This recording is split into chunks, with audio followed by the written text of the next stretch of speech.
Hi అందరికి. కొంతమందికి దేవుడంటే మట్టికి భక్తి ఉండదు.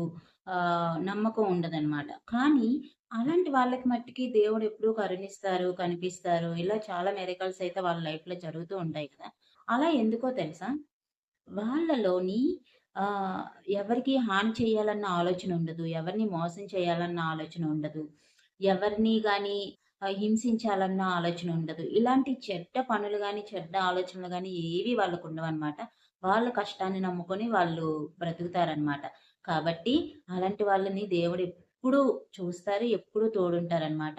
ఏదో హుండీల్లో డబ్బులేసేసాము, గుళ్ళకి వెళ్ళిపోయాము, పూజలు చేసేసాము, వ్రతాలు చేసేసాము. అంతా చెడ్డ పనులన్నీ చేసేసి, ఇవన్నీ చేసేసాము అనుకుంటే మట్టికి అది చాలా తప్పు. దేవుడనేవాళ్ళు ప్రతీదీ గమనిస్తూ ఉంటారు. అందరిని సమానంగా చూస్తారు. కానీ ఎవరైతే మంచి మనసుతో ఉంటారో వాళ్ళని ఎలా